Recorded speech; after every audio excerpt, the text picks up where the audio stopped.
इस समय पश्चिमी एशिया की हालत चिंताजनक है। बीते 2-3 हफ्तों में जयशंकर जी ने और हार्दिक पुरी जी ने इस विषय पर सदन को जरूरी जानकारी दी है। अब इस संकट को 3 सप्ताह से ज्यादा हो रहा है। इसका पूरे विश्व की अर्थव्यवस्था पर, लोगों के जीवन पर बहुत ही विपरीत असर हो रहा है। इसलिए पूरी दुनिया इस संकट के जल्द से जल्द समाधान के लिए सभी पक्षों से आग्रह भी कर रही है।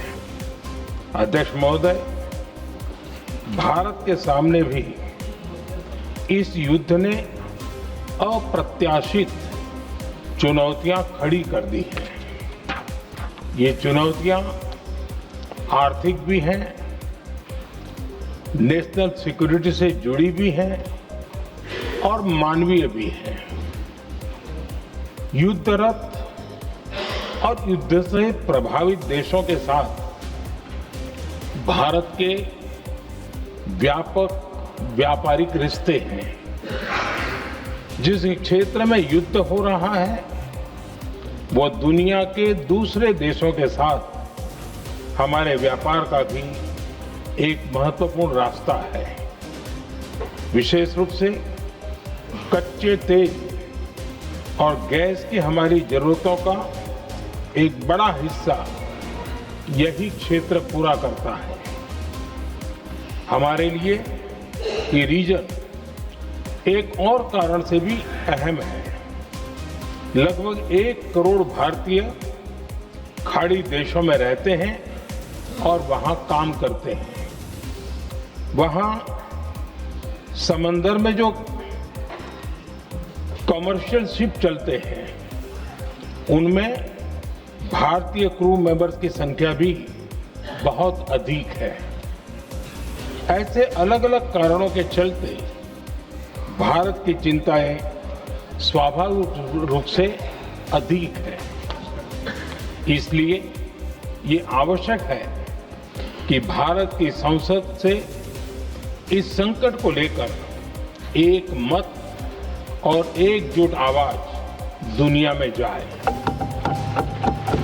आज की इन परिस्थितियों में एनर्जी सिक्योरिटी को लेकर बीते 1 दशक में उठाए गए कदम और भी प्रासंगिक हो गए हैं। भारत ने बीते 11 वर्षों में अपनी एनर्जी इंपोर्ट का डाइवर्सिफिकेशन किया है। पहले क्रूड ऑयल, एलएनजी, एलपीजी ऐसी एनर्जी जरूरतों के लिए 27 देशों से इंपोर्ट किया जाता था। वहीं आज भारत 41 देशों से एनर्जी इंपोर्ट करता है। अध्यक्ष जी, बीते दशक में भारत ने संकट के ऐसे ही समय के लिए कच्चे तेल के भंडारण को भी प्राथमिकता दी है। आज भारत के पास 53 लाख मीट्रिक टन से अधिक का स्ट्रेटेजिक पेट्रोलियम रिजर्व है और 65 लाख मीट्रिक टन से अधिक के रिजर्व की व्यवस्था पर देश काम कर रहा है। हमारी तेल कंपनियों के पास जो रिजर्व रहता है वो अलग है। बीते 11 वर्षों में हमारी रिफाइनिंग कैपेसिटी में भी उल्लेखनीय वृद्धि हुई है। अध्यक्ष जी, सरकार अलग अलग देशों के सप्लायर्स के साथ भी लगातार संपर्क में है। प्रयास ये है कि जहां से संभव हो वहां से तेल और गैस की सप्लाई होती रहे। भारत सरकार गल्फ और आसपास के शिपिंग रूट्स पर निरंतर नजर बनाए हुए है। हमारा प्रयास है कि तेल हो, गैस हो, फर्टिलाइजर हो, ऐसे हर जरूरी सामान से जुड़े जहाज भारत तक सुरक्षित पहुंचे। हम अपने सभी वैश्विक सहयोगियों के साथ निरंतर संवाद कर रहे हैं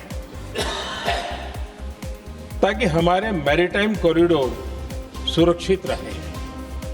ऐसे प्रयासों के कारण बीते दिनों हॉर्मुज स्ट्रेट में फंसे हमारे कई जहाज भारत आए भी हैं।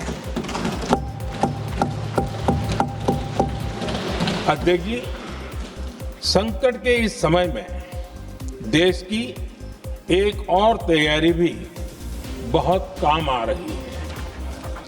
पिछले 10-11 साल में इथेनॉल के उत्पादन और उसकी ब्लेंडिंग पर अभूतपूर्व काम हुआ है।